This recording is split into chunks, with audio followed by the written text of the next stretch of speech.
یہ سن کر ارطغرل کہتا ہے کہ ڈاکو کو سزا ملے گی، اس کے وہ حقدار ہیں، جو نقصان تمہارا ہوا ہے میں خود اس کا ہرجانہ ادا کروں گا۔ یہ سن کر تاجر وہاں سے چلا جاتا ہے۔ پھر ارطغرل ترکوں سے کہتا ہے کہ ان ڈاکوؤں کو ڈھونڈو جنہوں نے قافلے پر حملہ کیا، انہیں ڈھونڈے بغیر واپس مت آنا، مجھے ان کتوں کے سردار زندہ چاہیے۔ پھر ارطغرل نہایت ہی غضبناک لہجے میں کہتا ہے کہ نہ ذلیل کوپیک، نہ اورال، نہ ہی جاندار، اور نہ ہی وہ ڈاکو، اگرچہ پوری دنیا اکٹھی ہو جائے، وہ میرے مقصد میں میری حوصلہ شکنی نہیں کر سکتی۔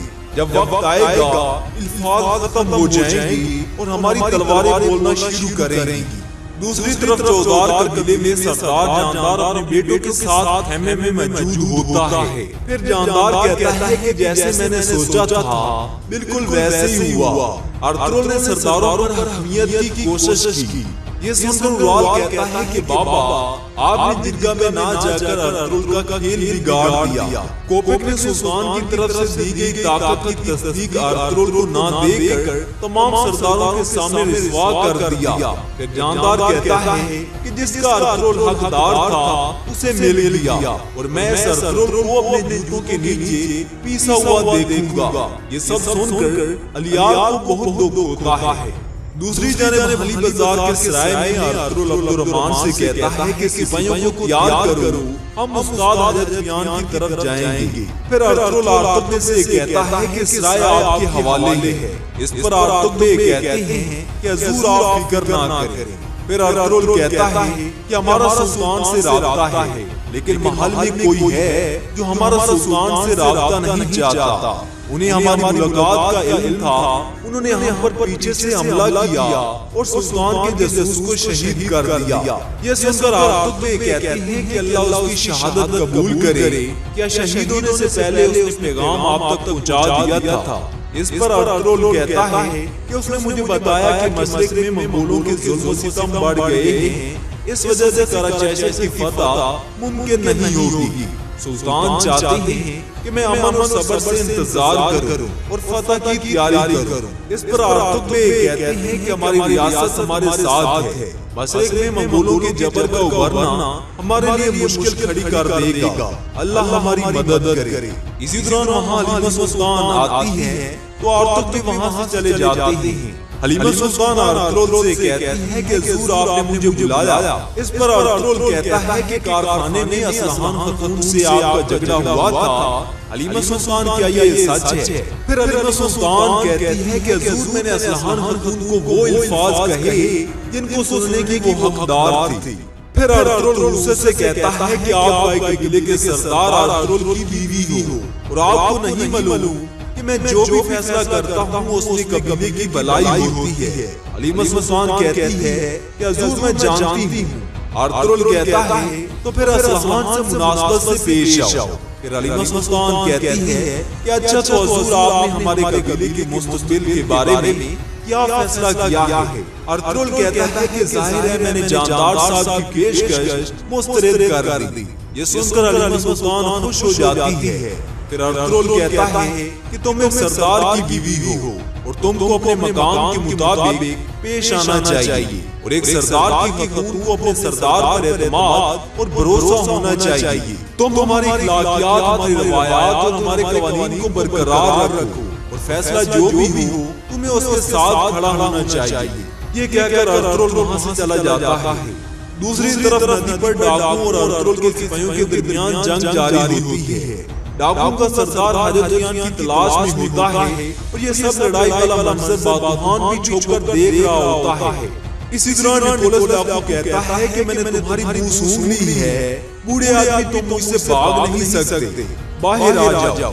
یہ سن کر حضرت یان وہاں سے بھاگنے لگتا ہے تو ڈاکو بھی اس کے پیچھے بھاگتا ہے، اور اسی دوران سمسا بہت سے ڈاکو کی دھجیاں بکھیرتا ہے، لیکن ڈاکو کثیر تعداد میں ہونے کی وجہ سے سمسا پر پیچھے سے وار کرتے ہیں تو سمسا زمین پر گر جاتا ہے۔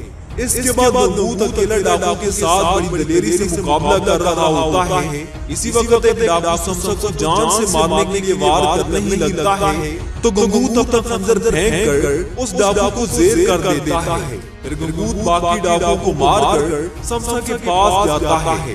دوسری طرف اسلحان خاتون اپنے خیمے میں موجود ہوتی ہے اور علی مسلمان کی باتیں یاد کر کے رو رہی ہوتی ہے۔ تو اتنے میں سردار جاندار اسلحان کے پاس خیمے میں آتا ہے اور اسلحان کے آنسو پونچھ کر کہتا ہے کہ چلفان نے مجھے بتایا کہ علی مسلمان تم سے بد تہذیبی سے پیش آئے۔ پھر اسلحان کہتی ہے کہ بابا وہ اب مزید اہم نہیں ہے، ہم آپ کے بچے ہیں، ہم جانتے ہیں کہ جو بھی فیصلہ ہوتا ہے قبیلے کے فائدے کے لیے ہوتا ہے۔ پھر جاندار کہتا ہے کہ کیا تم مجھے حلیمہ سلطان کے اس بیدو کے پن پر یہ بتا رہی ہو؟ اسلحان کہتی ہے کہ میری سوچ اب صرف آپ کی ساتھ کی ہے بابا، میں آپ کی ساتھ کے لیے سب کچھ کرنے کو تیار ہوں اور ارطغرل تکبر کی قیمت چکائیں گی، وہ اس عزت کے لائق نہیں جو آپ نے اسے دی۔ پھر جاندار کہتا ہے بیٹی مجھے تم پر فخر ہے۔ اس کے بعد ارطغرل بھی اپنے سپاہیوں کے ساتھ ندی کی طرف آ رہا ہوتا ہے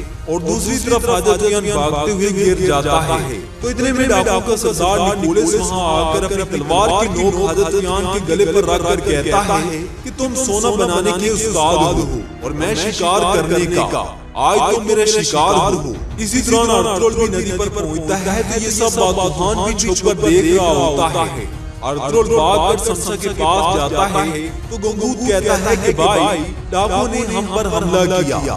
سمسا ارطغرل سے کہتا ہے کہ بھائی میں ٹھیک ہوں، آپ حاجت جان کی طرف جائیں۔ ارطغرل اپنے سپاہیوں سے کہتا ہے کہ ارد گرد پھیل جاؤ اور استاد حاجت جان کو تلاش کرو۔ اس کے بعد ارطغرل بھی تیر و کمان اٹھا کر حاجت جان کو تلاش کرنے کے لیے چلا جاتا ہے۔ اس کے بعد ڈاکو نیکولس حاجت جان سے کہتا ہے کہ اب تمہیں کون بچائے گا؟ اسی دوران وہاں ارطغرل آ جاتا ہے اور کہتا ہے کہ اس کو سلیمان شاہ کا بیٹا ارطغرل بچائے گا۔ یہ سن کر ڈاکو نیکولس پیچھے دیکھتا ہے تو ارطغرل تیر مارتا ہے اور تیر ڈاکو کی گردن سے آر پار ہو جاتا ہے اور اس طرح وہ اپنے انجام کو پہنچ جاتا ہے۔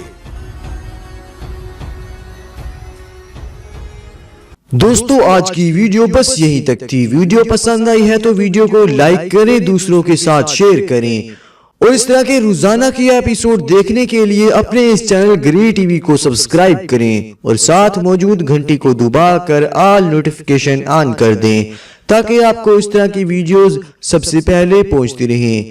انشاءاللہ ہم آپ کو اگلی ویڈیو میں ملیں گے۔ اللہ حافظ۔